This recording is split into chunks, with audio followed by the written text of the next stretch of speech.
Bom dia, nono ano, tudo bem? Espero que esteja tudo ótimo com vocês.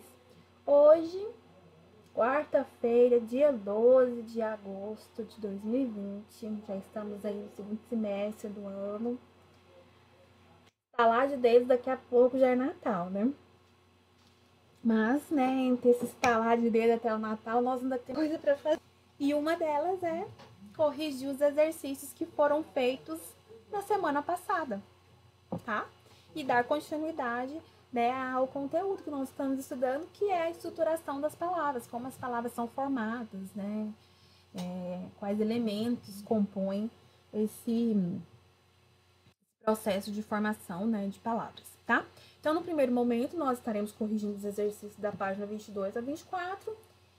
E depois, para casa, tem como proposição aí dar seguimento a esses exercícios, que eles começam também na página 24, porque ele finaliza na 24, no exercício 1, e aí a partir do número 2, da página 24 até a 27, tá bom? Então vamos aí, meninos. Estrutura das palavras. Refletindo e conceituando. Leia o poema. Vou ler ele aqui.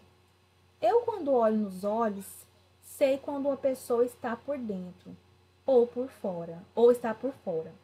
Quem está por fora não segura um olhar que demora. De dentro do meu centro, este poema me olha. É do Paulo Leminski, Caprichos e Relaxos. Palavra feia, relaxos, né? Nossa, feia até de pronunciar, estranho. Não gostei. 1. O eu lírico expõe a impressão que tem um olhar, que tem ao olhar nos olhos de uma pessoa. Qual é a primeira observação que ele faz? Então, ele observa o quê? Se a pessoa está por dentro ou por fora. Se ela é verdadeira ou não. Então, ele faz essa análise aí, né? Da pessoa ser verdadeira ou não. Quem não é verdadeiro é falso, né? Finge. Acho que todo mundo já conheceu, né? Alguém que finge, tá? 2. Como ele sabe que alguém está por fora, então tem alguns fragmentos aí, né? Quando alguém não segura, ou seja, um olhar que demora, né? Que o quê? Que não consegue ficar olhando nos olhos dele. Isso é uma característica, tem gente que não sabe mentir. E aí, quando a pessoa vai mentir, ela não consegue mentir, esconder, né, alguma coisa. Quando ela olha nos olhos, né, com quem ela está falando e contando a história, ou não contando a história, não consegue fixar o olhar no outro, né, que é uma das características aí, né, quando você lê livros e faz análise corporal, tem algumas gestos e coisas assim, que as pessoas fazem que meio que, né, mostram qual que é o que está por trás, né?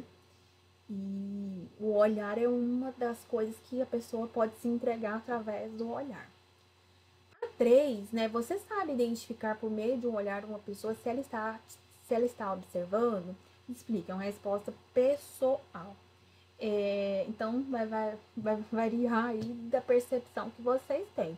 Eu, particularmente, tenho uma sensibilidade maior nesse sentido. Acho que a gente vai criando, vai tendo experiências de vida e vai passando por muitas situações, vai conhecendo pessoas, umas que passam pela sua vida de forma positiva, outras de forma negativa, e você vai criando, é, você vai adquirindo, né, essa sensibilidade maior. Então eu tenho uma percepção um pouco mais aguçada, por exemplo, do que o meu marido, né? Então, só que muitas das vezes eu finjo que nem vi, porque às vezes muita coisa é melhor você fingir que nem viu, né? Tem coisa que não vale a pena. No poema número 4, e no poema foram empregadas as palavras olho, olhos, olhar, olha. Que elementos se repete nessas palavras? Então, o elemento que vai repetir aí, meninos, é o OLH, tá? Que é um morfema. Esse OLH, ele é um radical, porque a partir dele consegue se formar novas palavras. Então, olha só, 5. Escreva outras palavras que também são formadas a partir desse elemento. Então, aí tem várias, né? Mas o livro traz olheiro, olhadeira, olhinhos, olheira, olhador, né? Olheiro, né? No mundo da moda usa-se muito essa palavra, né?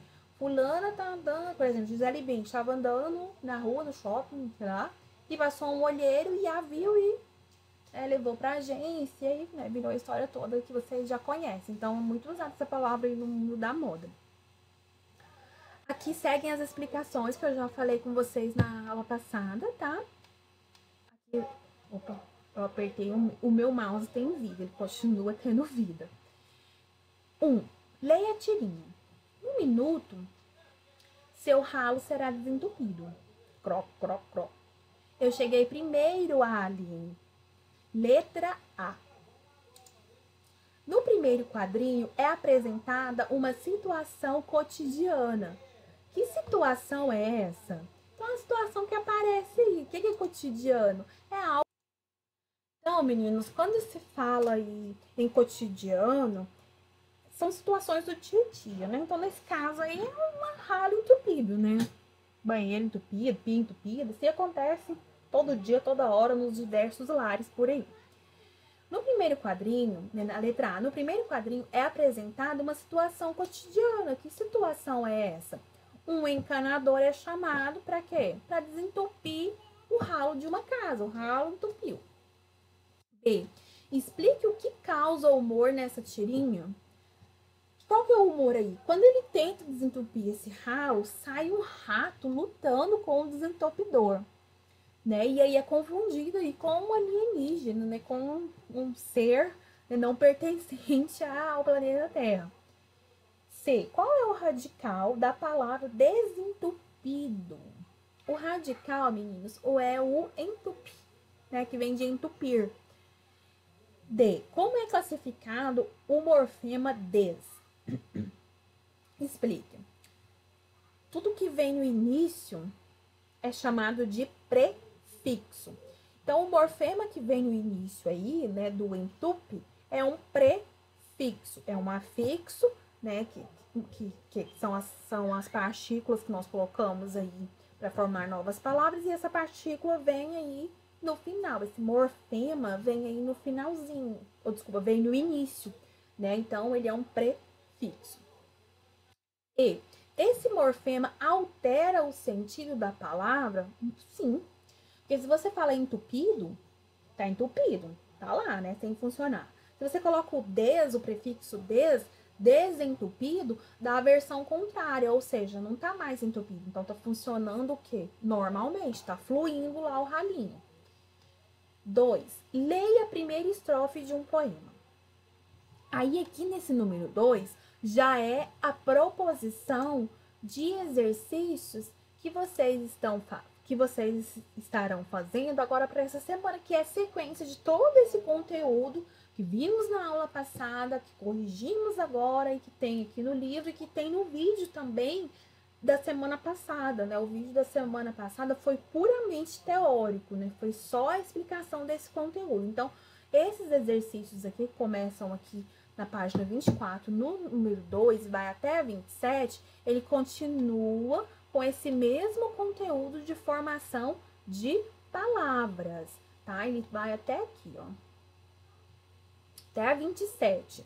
Porque aqui já é processo de formação de palavras, já entra em um outro conteúdo, é o mesmo, tem a mesma linha de raciocínio, tá? Tá tudo interligado, mas já vai pegando outras, já vai aprofundando um pouco mais. Então, vocês farão até aqui, até a 27, tá?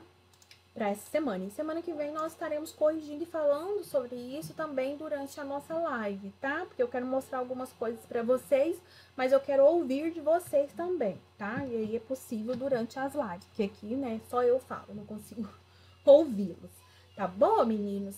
Então, olha, desejo a vocês aí um ótimo dia, bons estudos, cuidem-se, tudo de bom para vocês. Estou com saudades aí dos nossos encontros presenciais, né, lá na escola, o convívio diário, ele traz esse sentimento de melancolia, de saudade, né, acho que por parte da maioria.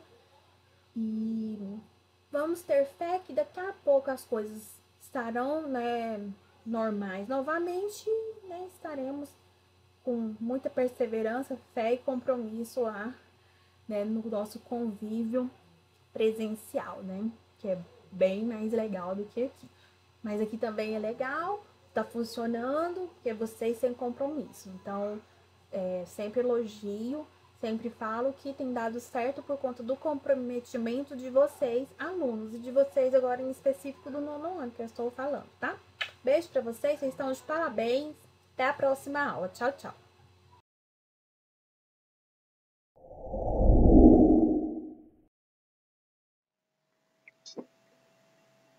Olá, 9º ano, bom dia! Como é que vocês estão essa manhã de quarta-feira? Espero aí que estejam bem, já metade da semana, logo é sexta-feira. E aí, pessoal, eu voltei nessa nossa segunda aula gravada aqui no YouTube do 3º bimestre para dar continuidade com o nosso conteúdo. Na semana passada, na quarta-feira passada, nós iniciamos o nosso assunto sobre Oceania, que faz parte do capítulo 5 de vocês, do módulo 3. Né? Nós comentávamos que o nosso tema é sobre a Oceania e vamos ficar falando sobre a Oceania durante todo esse mês. No final desse mês, início de setembro, nós faremos uma atividade de avaliação, né, com esse tema Oceania. Por isso, a necessidade de vocês prestarem atenção, verem bem esses conteúdos, tá bom? Na semana passada, nós caracterizamos a Oceania de forma geral. Falamos sobre o que é a Oceania, as 4 regiões da Oceania. Vocês lembram lá quais eram? Austrália, Micronésia, Melanésia e Polinésia. Falamos um pouco das características de cada uma dessas regiões. Falamos como algumas características gerais da Oceania, como o povoamento, né, a Austrália como uma colônia penal. Falamos sobre como a Oceania é um continente insular, formado por um arquipélago de ilhas. Enfim, assistam a aula de quarta-feira passada, ok? Que essa é uma continuidade, então, deste assunto que é Oceania. E hoje, pessoal, para dar continuidade, deixa eu organizar aqui para gente. Para dar continuidade ao nosso conteúdo, nós vamos falar então, né, sobre o capítulo 5, vamos falar sobre a população e a economia da Oceania, que no seu livro, para que depois você leia, você estude, é da página 11 à página 17. Beleza? Então, esse é o nosso conteúdo hoje. Vamos falar sobre a economia e também um pouco sobre a população da região da Oceania. Sem muita enrolação, bora lá para a aula. Bom, pessoal, essa é a nossa Oceania. Como nós já bem tratamos, né, sobre esse continente, nós vamos ver que esse continente ele é formado basicamente por ilhas, e sendo essa grande ilha aqui, então, o país da Austrália. Essa outra ilha aqui, mais ao norte, Papua Nova Guiné, e essa outra ilha aqui, né, a Nova Zelândia. Nós vimos que tanto a Austrália quanto a Nova Zelândia são países desenvolvidos, tá? Então, esse já é um marco da população desses países, porque se são países desenvolvidos, eles apresentam também um índice de desenvolvimento humano, o IDH, também melhor. Ok? Então, a qualidade de vida nesses países acaba sendo superior aos demais países. Bom, pessoal, um aspecto bem geral sobre a economia, né, desses países. Se vocês quiserem pausar esse vídeo, copiarem isso daqui no caderno de vocês, porque é um resumão que eu fiz, né, sobre a Oceania. Coloquei os 3 principais aí, países que compõem a Oceania e escrevi um pouquinho sobre a economia desses países. Pessoal, a Austrália. Nós sabemos que a Austrália possui um subsolo rico em minérios como o crânio, zinco, ferro, chumbo, bauxita, cobre, ouro, manganês e níquel. Então, uma das características, pessoal, é que a Austrália possui uma riqueza de minerais, principalmente aí, ó, de zinco, de ferro, de ouro, de níquel, manganês. Então, o extrativismo vai ser uma das características, né, econômicas fortes da Austrália. Uma outra grande questão, pessoal, é que a Austrália é um grande exportador de carvão mineral. Aliás, ela é o segundo maior exportador de carvão mineral do mundo. Tá? O carvão mineral, pessoal, não é diferente do carvão que vai para a nossa churrasqueira. Na churrasqueira, a gente usa o carvão vegetal, que vem das árvores. O carvão mineral é uma árvore que foi fossilizada. É o mesmo processo que forma o petróleo. O carvão mineral ele é muito usado na indústria, né? Indústrias de base, para fazer lá os metais pesados, que precisa derreter metais que são pesados, tá? Muito usado na indústria de ferro. Pessoal, o carvão mineral, na Austrália, ele é responsável por 69% da energia elétrica da Austrália. Enquanto aqui no Brasil nós usamos, né, as hidrelétricas, ou seja, aquelas indústrias que geram energia elétrica a partir da água, na Austrália, a geração de energia elétrica, em sua maioria, ela vem de termoelétricas, tá? Ou seja, a partir de usinas termoelétricas, que usam a energia do calor, tá? Fornecida por esse carvão, que é bastante abundante aqui na Austrália. Pessoal, a agricultura da Austrália exporta o quê? Principalmente a agropecuária, né? A carne bovina e a ovina, e de maneira mais intensiva, tá? Ou seja, aquele gado criado em confinamento. Então, essa pecuária em confinamento. E a agricultura, a Austrália é um grande exportador de trigo, tá? Para o mundo. Então, na agricultura, exportadora de trigo, e na pecuária, criador de carne bovina, principalmente de forma intensiva. Beleza? Pessoal, nós vemos aqui que uma das grandes características é que a Austrália recebeu muita ajuda tanto dos Estados Unidos quanto do Reino Unido entre a década de 50 e 60. Lembrando que esse período de 50 e 60 foi aquele período de Guerra Fria, né? Uma disputa entre os capitalistas e socialistas. E os Estados Unidos ajudaram muito a Austrália nesse período. E eu não preciso dizer que o turismo, pessoal, apresenta um alto padrão, né? É muito comum o turismo nessa região por causa das paisagens paradisíacas, as paisagens maravilhosas dessa região. Ok? Pessoal, e a economia de Papua Nova Guiné, que fica ao norte, então, da Austrália?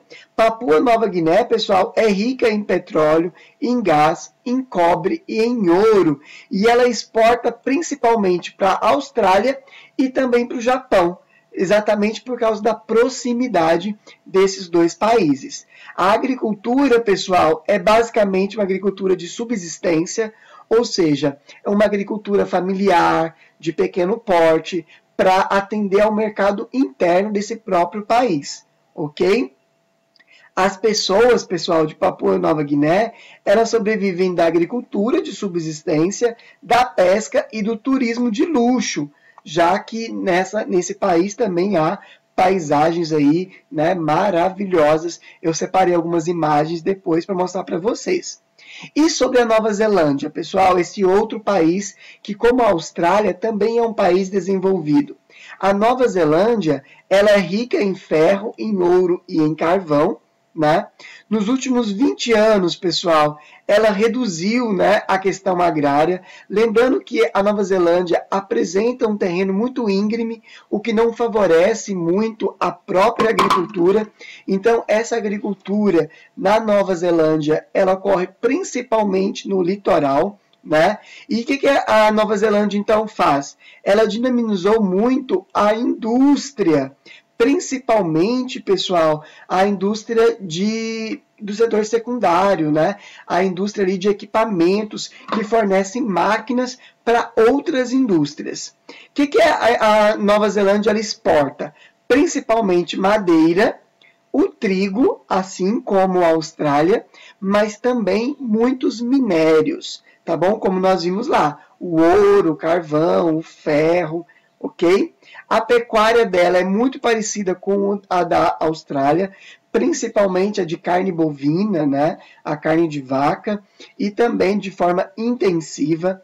Ela acaba exportando também muito leite, tá? Então, é uma pecuária também leiteira, para a produção de leite, e o turismo aqui também é de alto padrão. E aí, pessoal, a gente percebe que o turismo ele é de alto padrão nas 3 grandes ilhas, tanto na Austrália, quanto em Papua Nova Guiné, quanto em Nova Zelândia, né? Nós temos esse turismo.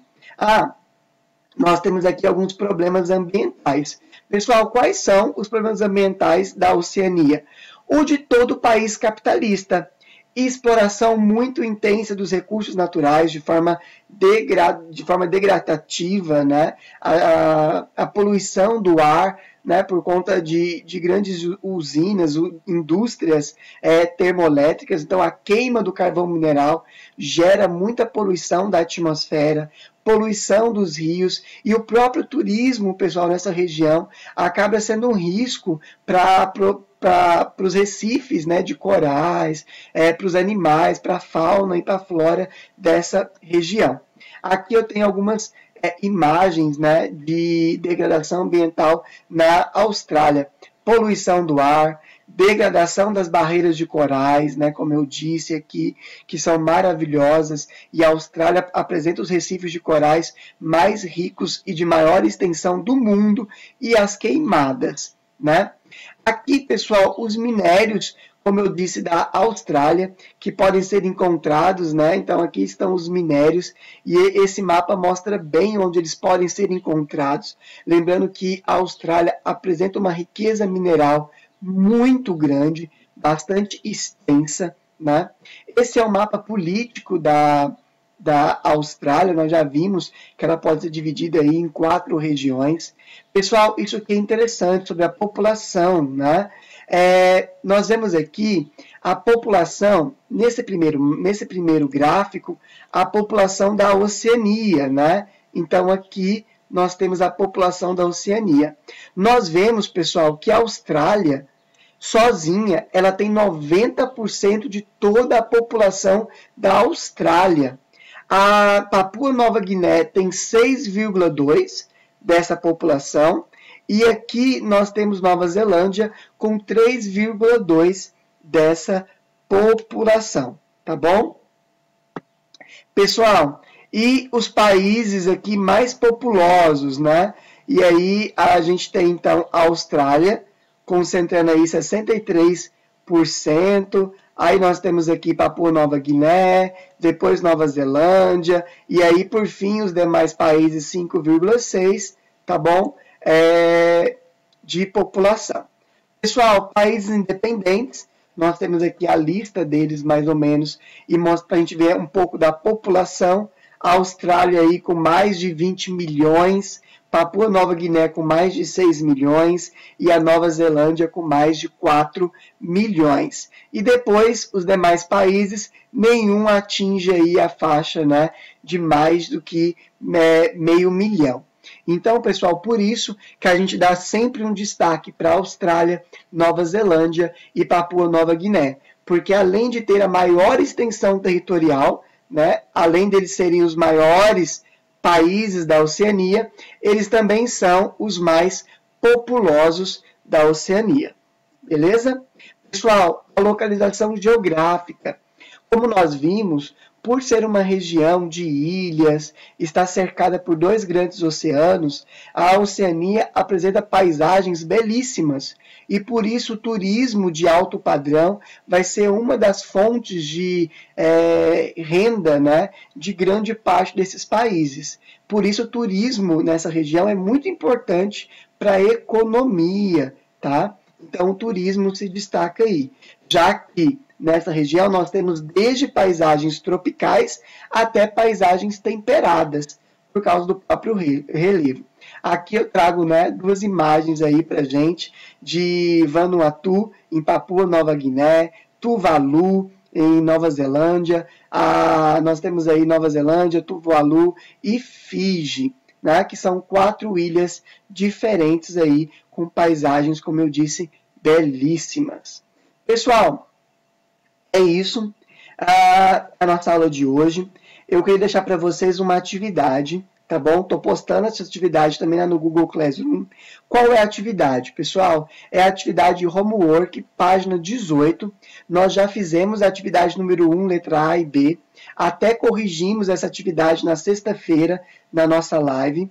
E aí, hoje, então, estou deixando para vocês a página 18, número 2, e toda a página 19, tá bom? Então, nós faremos aí a página 18 e a página 19.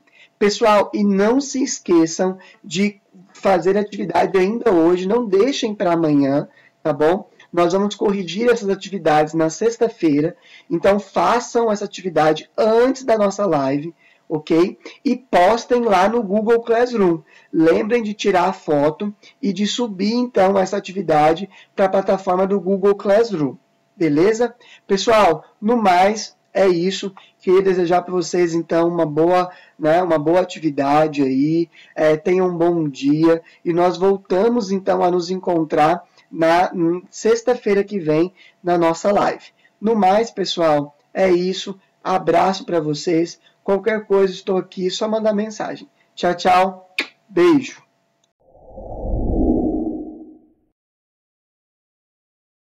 Hello, galerinha do nono ano, tudo bem com vocês? E quem fala é a Iris. E hoje, como eu falei na semana passada, né? Semana passada foi a nossa atividade de arte. Essa semana eu volto com a nossa atividade agora de OPE. E vou repetir, porque eu falei no outro vídeo, né, de artes. Mas os nossos vídeos, nossas lives de OPE, elas foram substituídas pelos vídeos. Então, uma semana, vídeo de artes, na outra semana, vídeo de OPE. Nós não vamos ter mais as nossas lives, apenas os nossos vídeos. Então, como em artes, OPE, as atividades vão ser atribuídas notas. Todas as atividades que vocês fizerem vão ser atribuídas uma nota. Tá ok? Do mesmo jeito que nós fizemos com artes no segundo bimestre, vai ser agora com artes e OPE no terceiro bimestre. Todas as atividades vão valer nota. No final, a gente soma tudo e forma a nota de vocês, tá ok? Então, o nosso livro de OPE, eu coloquei a capinha dele aí. Esse é o nosso livro de OPE. E lá a gente vai dar continuação na página 36. Vai falar um pouquinho, algo que eu achei bem interessante, que é sobre o museu virtual, que é o Museu da Pessoa. O Museu da Pessoa, ela é um museu colaborativo de histórias de vida de várias pessoas, que foi fundado em São Paulo em 1991. Desde a sua origem, ele tem como objetivo registrar e preservar, além de transformar em informação, história de vida de qualquer pessoa da sociedade. Não importa se a pessoa é uma pessoa de grande influência, de uma influência média ou de nenhuma influência para a sociedade. O museu, ele guarda informações de qualquer pessoa. No Museu da Pessoa, além de visitante, você pode ir lá como visitante, qualquer pessoa também pode se tornar parte do acervo, porque pode ser entrevistado e fazer parte aí do acervo de histórias do museu. E também, quem quiser pode se tornar um curador. O que é um curador? É a pessoa que cuida do museu, a pessoa que desempenha aí esse papel de facilitador dentro do museu. Qualquer pessoa pode se tornar um curador do museu virtual, do museu da pessoa. E pode publicar também. O curador ele pode publicar qualquer história de qualquer pessoa que ele quiser. Ele pode publicar e vai acrescentar histórias, imagens e vídeos à coleção a coleção do museu. Qualquer pessoa pode fazer isso. Então, o Museu da Pessoa ele nasceu para o mundo em 1991, quando o Museu da Imagem e do Som, em São Paulo, a exposição Memória e Imigração inaugurou um espaço para que toda e qualquer pessoa pudesse vir contar a sua história. Ali, confirmava-se o propósito do Museu da Pessoa, permitir com que cada pessoa tenha o direito e a oportunidade de ter a sua história de vida eternizada e reconhecida como uma fonte de conhecimento e compreensão para a sociedade. Isso está lá no livro, na página 36. Então, a nossa atividade que eu vou pedir para vocês responderem. Responda as questões a seguir considerando a afirmação. O Museu da Pessoa acredita que valorizar a diversidade cultural e a história de cada pessoa como patrimônio da humanidade é contribuir para a construção de uma cultura de paz. Pense um pouquinho sobre essa frase e, em seguida, responda a essas questões. Você não precisa copiar cada uma das questões, não. Pode colocar lá, número 1, responder. Tá ok? Número 1. O que você entende por essa afirmação? Quanto a essa afirmação, o que você entendeu dela? E de que maneira o museu valoriza essa diversidade?